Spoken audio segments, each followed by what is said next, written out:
La semana pasada, el Senado aprobó la ley de riego propuesta por el Ministerio de Ganadería, Agricultura y Pesca. La norma busca fomentar el establecimiento de nuevos sistemas de riego para incentivar el desarrollo de cultivos en Uruguay, principalmente de soja y arroz. Esta ley, que reforma la de 1997, habilita a privados a invertir en este tipo de emprendimientos.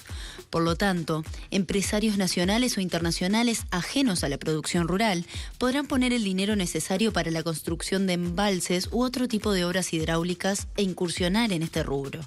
Este es un punto polémico que divide las posturas dentro del oficialismo. Los diputados Darío Pérez y Macarena Gelman se manifestaron en contra del texto y aclararon que votaban la ley por disciplina partidaria. Mientras tanto, las voces de los ambientalistas ya se hicieron oír y al día siguiente de aprobada la ley, presentaron un recurso de inconstitucionalidad contra la norma por considerar que privatiza el agua con destino a riego.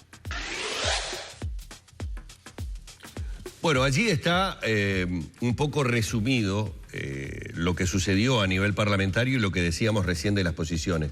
Pero yo quiero refrescar un poco lo que fue esa locución extensa de prácticamente 50 minutos, más la ronda de preguntas que alcanzó prácticamente a 1 hora y media de exposición del ministro de Ganadería y Agricultura, porque allí había un pormenorizado detalle. Es más, creo no equivocarme en decir que el ministro de alguna manera ha sido un abanderado en el tema del riego y lo ha puesto como que quiere, digamos, dejar en todo caso el ministerio, pero es su sello del ministerio. Yo agarré la ley de riego. Es decir, que no malinterpreté la forma en que con entusiasmo defendía esta situación. Así que está muy bueno recibir a María Selva Ortiz. ¿Qué tal? Buen día. Muy buenos días a la audiencia. Bueno, me imagino que obviamente, para empezar, la visión es completamente diferente. Lo que está bueno acá es empezar a desmenuzar por qué algo que a mí me pareció tan positivo, tan bueno para el país, podría no llegar a ser tan bueno como nos lo están pintando. Bien, creo que podemos empezar esta historia en el 2004. O antes, porque cuando se comenzó todo el proceso de reforma de la Constitución del Agua, se empezó una preocupación que había clara por la privatización de los servicios de agua potable y saneamiento, pero ese movimiento que generó la reforma estaba integrado por otros actores de la academia, ambientalistas, sociales, que también estábamos preocupados por qué estaba pasando el agua en nuestro territorio, qué estaba pasando con la calidad de agua, cómo se estaba afectando el uso que estábamos haciendo del territorio en la calidad de agua, y se buscó, bueno, buscar preservar ese recurso. En la Constitución dice claramente que el agua se tiene que gestionar de acuerdo al ordenamiento territorial, pero gestionar a través de las cuencas integradas. También se debe priorizar lo social a lo económico, priorizar el uso del agua para consumo humano que para otros fines, y también preservar el ciclo hidrológico. Que eso tal vez parecía tan ajeno, pero vamos a ver cómo ahora eso no es tan ajeno. Y todas las aguas superficiales y subterráneas se declararon a nivel constitucional de dominio público, y de dominio público hidráulico, no solamente de dominio público, sino justamente cualquier otro emprendimiento que se haga a nivel de nuestros ríos y de nuestros arroyos es de dominio público. ¿Qué pasó desde 2004 hasta acá en nuestro territorio? ¿Y qué pasó con la calidad y la cantidad de aguas? Y eso es una de las cosas que a nosotros más nos ha preocupado, más hemos defendido en todos estos años, que claramente hemos visto un deterioro de nuestra calidad de agua, pero tiene una causa ese deterioro. Y la causa tiene qué hicimos en nuestro territorio. En nuestro territorio crecimos por 4 el área agrícola de granos, agrícola de secano, que se llama, ¿cuáles son? Soja, trigo, arroz, sorgo y cebada. ¿Tá? El arroz no está en el secano, perdón. Entonces, esa área, no la del arroz, sino esa otra área, se multiplicó por 4. Pero multiplicamos por 6,5 la importación de agrotóxicos, de fertilizantes, insecticidas. ¿Y qué pasa? Todo eso lo puso en el territorio, llovió, escurrió, fue a los ríos, y nuestros ríos no tuvieron la capacidad de depuración de todos esos insumos que les estaba agregando. Y hoy por hoy hemos tenido ya problemas de potabilización de nuestra agua por parte de OCE, porque el agua que le llega en una calidad que cada vez está teniendo que poner más insumos, está saliendo más caro, y eso inclusive este año tuvimos que poner una tasa ambiental que la estamos pagando todos los uruguayos, pero que es producto de los efectos que genera este modelo de agronegocio que se está dando. Para que la audiencia entienda, este modelo de agronegocio con la ley de riego se quiere profundizar, quiere expandirse. Y el problema es que vamos a estancar agua, vamos a embalsar agua para poder regar esas áreas, lo que va a hacer que podamos producir mucho más, pero vamos a tener que también poner mucho más insumos, mucho más fertilizantes, insecticidas, y todo esto nuevamente va a llover, va a ir a esos embalses, y el problema que ya tenemos hoy, que en muchos lugares del territorio se han detectado niveles de fósforo y nitrógeno por encima, duplicando muchas veces lo que está permitido y por encima de lo permitido. Eso ha generado problemas de floración de algas, de cianobacterias en diferentes puntos del país. Pero estudios de Facultad de Ciencias, de la sección Limnología de Facultad de Ciencias, que inclusive elevó un informe al Parlamento y hoy están saliendo también a la prensa a decir no fuimos escuchados, no fuimos recibidos, y tampoco está en la exposición de motivos todo eso. Justamente, Limnología, que ha hecho todo ese estudio de los niveles de fósforo, ha demostrado cómo en los embalses, en las zonas de embalses, estos niveles de fósforo tienen repercusiones mucho más fuertes, mucho más graves. En ríos que escorren y en lagunas, embalses o lagos, ese misma agua, esos mismos cursos con agua estancada, agua embalsada o agua corriendo, en las aguas embalsadas las cianobacterias crecen mucho más rápido y generan algas tóxicas, que dificultan no solamente el agua para purificar para consumo humano, sino que, por ejemplo, en el Río Negro tenemos muchos casos y denuncias de productores que el ganado va a brevar al Río Negro y se muere. Sí, por las toxinas. Por las toxinas, pero también para que veamos también cuál ha sido la evolución en estos últimos 10 años, en el 2005, 2006. Ahora, por ejemplo, no está permitido el cultivo que llega hasta los cursos de agua, ¿no? Bueno, ¿No se está respetando eso? No se está respetando, es una de las medidas, de las 10 medidas que se tomaron en la cuenca del Santa Lucía después del evento en el 2003, en donde agua no pudimos mandar no pudimos como sociedad, lo estoy hablando, que Montevideo recibiera agua potable. En ese evento de mal olor y mal sabor y agua no potable. Después de ese evento se tomaron 10 medidas. Nosotros participamos en la comisión de Cuenca del Santa Lucía. Dijimos, las 10 medidas las festejamos, entendemos que hace mucho tiempo se tendrán que haber tomado, pero estas 10 medidas son tímidas e insuficientes. Incluía también el tema de la preservación del monte nativo, entre otras cosas. Justamente, que es el que depura para llegar. Sin embargo, esas 10 medidas que fueron tímidas e insuficientes desde nuestro punto de vista, en todos estos años, desde el 2003 a la fecha, hemos estado denunciando que no se están respetando. Hay imágenes satelitales que muestran cómo después de que estaban aplicadas, tenías un día el monte nativo, el río, y al mes siguiente tenías el monte nativo. Ya no estaba y la plantación de soja estaba al borde. Denuncias y fotos de mosquitos bañándose, porque no podemos decir limpiándose en el río, con todo lo que eso implica. Yo quería dar una cifra que capaz que la población... Perdón, que la audiencia... Tal vez los televidentes no entiendan, cuando decís mosquitos, decís los fumigadores. Los fumigadores. Los aviones fumigadores. Fumigadores que están con todos los agrotóxicos y los llevan al río para lavarlo. Y justamente eso tiene... Y también, hago la aclaración porque tal vez... por supuesto. Sí, para el televidente y tal vez para el televidente lo que más puede ser un indicador de cómo ha cambiado la calidad de nuestras aguas y cuál es el impacto de todo esto es, en el periodo 2005-2006, en la costa uruguaya hubo 6 registros de eventos de algas tóxicas, de cianobacterias. Esas algas verdes que hemos visto. En el periodo 2015-2016, 81 eventos de detección de algas tóxicas. De 6 pasamos a 81. Ya no estamos pudiendo gobernar. Y esto está afectando, por ejemplo, el sector turístico, la recreación de los uruguayos. O sea, no solamente a nivel turístico, y que no nos podamos bañar en las costas de Montevideo, que no nos podamos bañar en Canelones, o como ha pasado en los últimos 3-4 años, que no nos podamos bañar en Maldonado. en periodo en enero y en febrero. ¿Alguna advertencia sobre situaciones que se dan? Es muy grave, o sea, pero eso demuestra que nuestros cursos de agua no están pudiendo depurar lo que estamos haciendo en nuestro territorio. María, uno podría deducir, pero entonces es imposible el crecimiento agrícola que se pretende en el país, es decir, con tanta porción de territorio en el Uruguay que no se trabaja, ¿no hay posibilidades o lo que ustedes ven es que con esta ley de riego particularmente y con este empeño, por decirlo de alguna manera, de llevarla adelante a como dé lugar, podría generarse como una explosión y fundamentalmente en manos privadas que muchas veces hemos visto poco y nada le importa en el medio ambiente, importa la explotación con fines de lucro. Las ganancias en el menor tiempo posible, no importando... A ver, como para entenderlo, ¿es un tema que tiene que ver con la forma en que se puede hacer o definitivamente no estaría bueno en este momento tener ese crecimiento agrícola porque primero tenemos que empezar a depurar lo que ya tenemos deteriorado? Eso es lo que nosotros decimos y que tenemos que tener...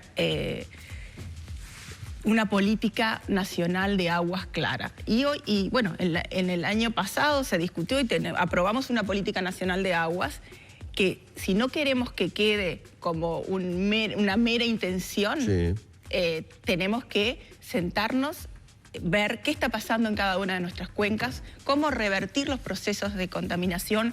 Hay que establecer y ordenar las cuencas y acá vamos a poder plantar porque no va a tener el impacto, porque la escorrentía no va hacia acá, pero hay que ver los caudales ambientales y decir, bueno, en toda esta cuenca podemos plantar en esta zona, pero estas zonas las tenemos que dejar libres para que el ecosistema y la naturaleza pueda hacer sus procesos de depuración. No hay confianza, y eso hoy no estamos teniendo. Pero no hay confianza en la idoneidad de Dinama en ese sentido. Es que por algo estamos en esta situación, por algo llegamos hoy hasta este momento, por algo en un país que declaró que el agua es un recurso humano fundamental y que hay que priorizar la cosecha de agua para consumo humano que para otros fines, hemos tenido eventos de que no hemos podido potabilizar el agua. Si además no hay una imputación penal para quien agrede al medio ambiente.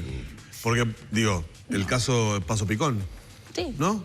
Digo, donde se contaminaron los cursos y se volvió a hacer. Se volvió a hacer. Eso también es muy riesgoso, porque el que contamina paga también puede ser un riesgo. Yo puedo preferir pagar para contaminar. Claro, pero si la multa no está de acuerdo, claro. Es lo que estoy diciendo. Acá hay una multa, pero lo volvió a hacer. Pagar.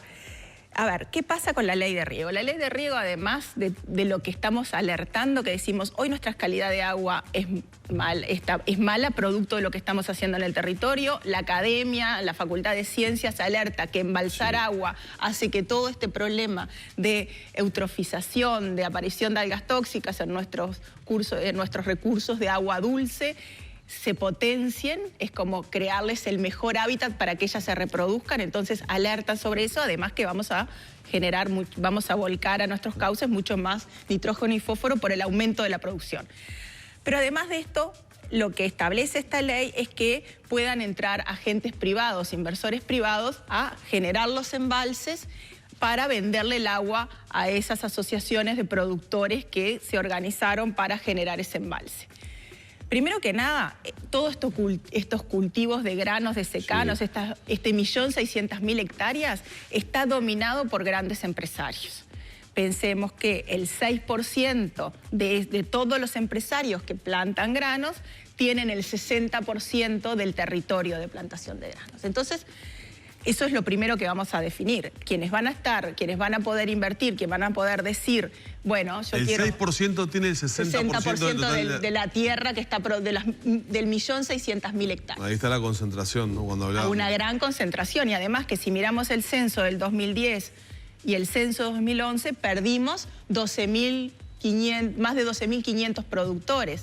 Cuando miramos esas unidades productivas, el 80% eran pequeños y medianos, eran productores familiares y pequeños.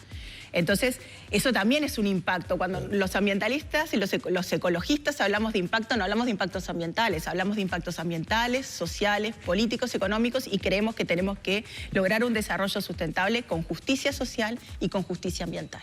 Entonces, hoy nos preocupa mucho que estos grandes empresarios, estas grandes transnacionales de graneras, decidan hacer un embalse y vender el agua a quienes pueden pagarla. Y acá claramente creamos un mercado de agua. Yo embalso, ahora esta agua es mía, te la vendo a vos y vos si no me podés pagar no te la vendo. Y si haces un esfuerzo este año y lográs entrar, pero después no me podés pagar, quedás excluido de un recurso. Un recurso que es un bien de dominio público, que es de todos, que no lo podemos privatizar. De ahí es que nosotros decimos esto es inconstitucional. Es inconstitucional porque va a afectar la calidad del agua claramente, y está priorizando intereses económicos sobre el interés general, que es algo que pusimos en la Constitución, que cuando la redactamos, la escribimos, entendíamos que es muy clave. Un recurso tan esencial para la vida, como lo define la Constitución, no puede quedar en manos de definición de privados que van a hacer con eso. Y se tiene que priorizar justamente su gestión, priorizando el interés general, el interés de todos, porque dependemos de ese recurso para hoy vivir, para hoy tomar agua, pero también para las generaciones futuras. Es muy problemático que yo hoy contamine, como estoy contaminando nuestros recursos hídricos, y que mañana otros no puedan hacer determinados tipos de emprendimientos, claro, emprendimientos de calidad, emprendimientos ambientales. Bueno, otro de los impactos de todo este agronegocio que estamos viendo es lo que pasa con los apicultores, que cómo hay en la naturaleza seres mucho más... seres vivos mucho más sensibles que son los primeros que se ven afectados. Y bueno, pero también ahí teníamos todo un sector productivo que está viendo... Tal vez los televidentes no sepan, ¿qué está pasando con las abejas? Bueno, las abejas, primero que nada, hace 2 o 3 años, toda la importación nuestra a Alemania de miel orgánica tenía trazas de agrotóxicos, trazas de glifosato, y ya fue de vuelta porque no podía comercializarse. Por otro lado... Alemania nos devolvió la miel que le vendimos. Exacto. Y eso generó un impacto muy grande a los productores. Y se nos cerraron mercados por eso. Pero, por otro lado también, tenemos el problema este año de la gran mortandad de colmenas en todo el litoral. Salto, Paysandú se ha estado noticiando sobre eso. En todo el litoral, producto de justamente un agrotóxico que fue usado, que estaba prohibido hace años, que entró de contrabando, entendemos, porque toda la investigación que se hace después entró de contrabando, se aplicó. Y bueno, ¿y cuál es también en esta sociedad tan extraña, en este mundo tan extraño, cuál era la causa del uso de ese insecticida? Es que las tangerinas no tengan semillas, porque el mercado está pidiendo semillas sin tangerinas. Y acá es muy triste ver cómo como sociedad estamos provocando esto por darle a una sociedad de consumo que no quiere en las góndolas de sus supermercados. O sea, abejas muertas versus tangerinas sin semillas. Sin semillas. Exactamente, pero el tema es que la polinización a otra cantidad de sectores, otra cantidad de funcionalidades que da las abejas en el sector. También acá nos tenemos que repensar como sociedad. A ver, ¿qué estamos haciendo? ¿Qué estamos consumiendo? Yo veía justamente lo que veían. ¿Estamos buscando alimentos naturales o estamos buscando alimentos que no tienen... ¿Qué pasa con nuestra soberanía alimentaria también? Antes de que cerremos, primero, todavía no presentaron el recurso, lo van a presentar. Estamos estudiando con... la decisión de presentarlo está. La Comisión Nacional del Agua, las organizaciones como Redes Amigos de la Tierra, FOSE y otras que integramos la Comisión Nacional del Agua, estamos estudiando con los constitucionalistas cuáles son las partes más débiles de esto. También estamos estudiando si nosotros podemos interponer un recurso como organizaciones, y en el caso que no lo podamos hacer, no estamos descartando un referéndum para derogar esta ley, porque estamos hablando del agua.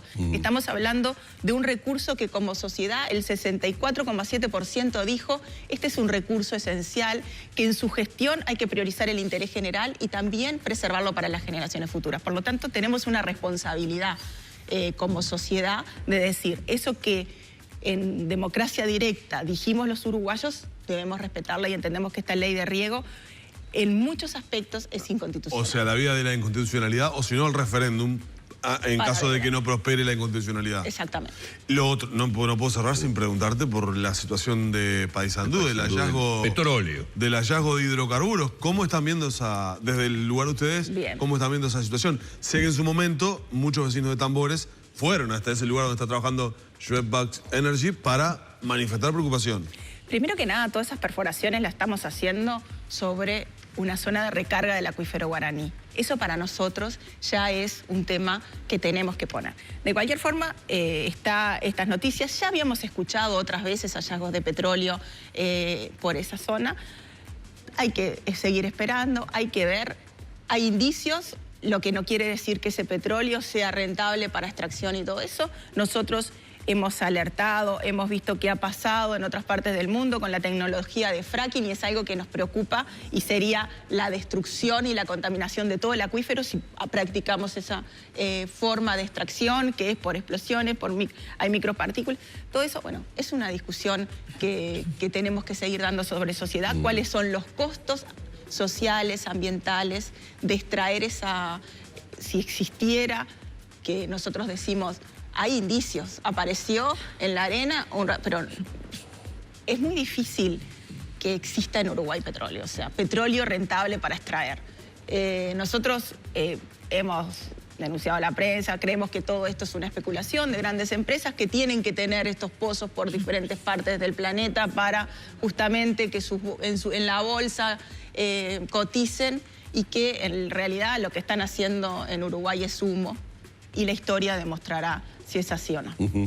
Vamos a agradecerle a María Selva Ortiz, presidenta de la ONG Red Amigos de la Tierra, estos minutos aquí en la mañana de Arriba Gente. Perdón, una puntualización, Humberto, que me dice la producción, tiene razón. Al lugar, invitamos al ministro Aguerre para venir a hablar de este tema aquí Arriba Gente, para hablar sobre la ley de riego. Se excusó el ministro de estar presente en esta instancia o en otra instancia.